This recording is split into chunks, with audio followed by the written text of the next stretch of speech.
সুপ্রিয় দর্শক শ্রোতা ভাই বোন, গর্ভবতী মায়ের জন্য গর্ভাবস্থায় কোনো খাবার গ্রহণ করা অথবা না করা, বিশেষ কোনোভাবে চলা অথবা না চলার ব্যাপারে কোরআন এবং হাদিসে কোনো দিক নির্দেশনা আছে কিনা আমরা সে বিষয়টি জানার চেষ্টা করবো ইনশাআল্লাহ তাআলা। প্রিয় দর্শক, আমাদের সমাজে গর্ভবতী মায়েদের জন্য বিশেষ কিছু খাবারকে, বিশেষ কিছু চাল চলনকে নিষিদ্ধ এবং ক্ষতিকর মনে করা হয়ে থাকে। তার মধ্যে থেকে সবচেয়ে প্রসিদ্ধ হলো চন্দ্রগ্রহণ অথবা সূর্যগ্রহণের সময় গর্ভবতী মায়েরা যেন কোন অবস্থাতেই বাসা বাড়ি থেকে, ঘর থেকে বের না হন।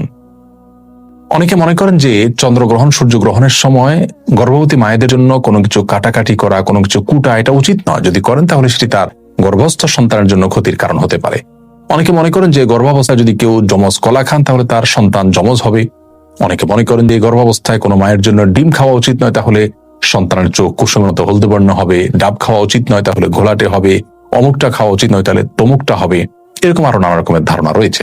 অনেকে মনে করেন যে গর্ভাবস্থায় কোনো মায়ের জন্য কোনো মুরগি, কোনো হাঁস এ জাতীয় কোনো কিছু জবে করা উচিত নয়। যদি করেন তাহলে সেটি তার গর্ভস্থ সন্তানের জীবনের জন্য ক্ষতির কারণ হতে পারে।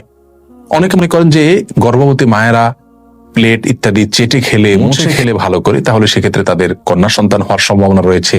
অনেক মনে করেন যে কোনো বাসায়, কোনো বাড়িতে, কোনো ঘরে যদি কোনো গর্ভবতী মা থাকেন তাহলে রাতের বেলায় সেখানে বাহির থেকে মাছ আনা উচিত নয়। যদি আনতে হয় তাহলে আগুন ইত্যাদিতে ছেঁক দিয়ে প্রবেশ করাতে হয়। আর এরকম নানা রকমের ধারণা আমাদের সমাজে প্রচলিত আছে। প্রিয় দর্শক, এই ধারণাগুলো সম্পূর্ণরূপে ভ্রান্ত, ভুল এবং কুসংস্কারাচ্ছন্ন বিশ্বাস থেকে আমাদের মধ্যে জন্ম নিয়েছে।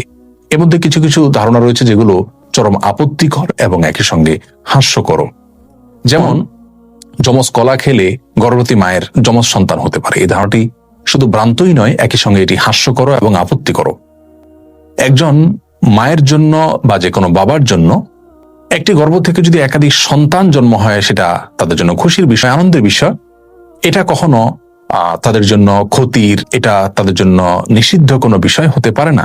বিধায় এটিকে নিষিদ্ধ মনে করা বা যমজ কলা গর্ভবতী মায়ের জন্য খাওয়াকে খারাপ মনে করা, এটি মূর্খতা প্রসূত একটি বিশ্বাস।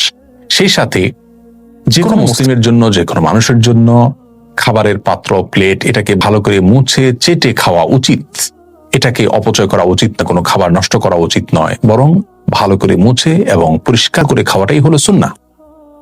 আর এই সুন্নাহটি নারী পুরুষ সকলের জন্য প্রযোজ্য। গর্ভবতী এবং সাধারণ অবস্থায় যে কোনো মানুষের জন্য এটি প্রযোজ্য। প্লেট মুছে খেলে গর্ভবতী মা কন্যা সন্তান জন্ম দিবেন, সেটি প্রথমত ভ্রান্ত কথা। দ্বিতীয়ত, কন্যা সন্তান জন্ম দেওয়া এটা তো ভালো বিষয়।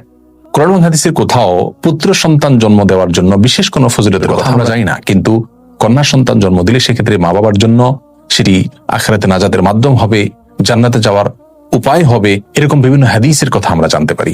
সুতরাং এই সমস্ত ভ্রান্ত বিশ্বাসগুলো আমাদের সমাজ থেকে দূর করার চেষ্টা আমাদের করতে হবে। প্রিয় দর্শক, মনে রাখা উচিত একজন মুসলিমের কি করা উচিত, কি করা উচিত নয়, কি খাওয়া উচিত, কি খাওয়া উচিত নয়, কোন জিনিসটা তার জন্য কল্যাণকর আর কোনটা ক্ষতিকর, এটি জানার দুটি উপায় রয়েছে। তার প্রথমটি হলো ওয়াহি তথা কোরআন এবং হাদিস। কোরআন এবং হাদিসে যদি আমাদের জন্য কোনো কিছুকে কল্যাণকর বলা হয় বা অকল্যাণকর বলে আমাদের জন্য জানানো হয়, তাহলে সেটিকে অবশ্যই আমাদের মেনে চলা উচিত। আর দ্বিতীয় উপায় হলো আমাদের জানার অভিজ্ঞতা এবং সায়েন্স। অভিজ্ঞতার মাধ্যমে, বিজ্ঞানের মাধ্যমে যদি আমরা জানতে পারি যে কোনো বস্তুর মাঝে আমাদের জন্য কল্যাণ নিহিত রেখেছেন আল্লাহ তাআলা অথবা অকল্যাণ নিহিত রেখেছেন, তাহলে সেটাকে অবশ্যই আমরা আমল নেব এবং মেনে চলব। যে বিষয়গুলো বলা হলো, এগুলোর মাধ্যমে গর্ভবতী মায়ের অথবা গর্ভস্থ সন্তানের কোনো প্রকার ক্ষতি হতে পারে এরকম কোনো ধারণা কোরআন হাদিস থেকে আমাদেরকে দেওয়া হয়নি। আর অভিজ্ঞতা তথা সায়েন্স থেকে এরকম কোনো ধারণা আমরা পাইনি, যার কারণে এগুলো সম্পূর্ণরূপে কুসংস্কার এবং ভ্রান্ত বিশ্বাস থেকে আমাদের সমাজে জন্ম নিয়েছে। এই ভ্রান্ত বিশ্বাসগুলো আমাদেরকে দূর করার চেষ্টা করতে হবে।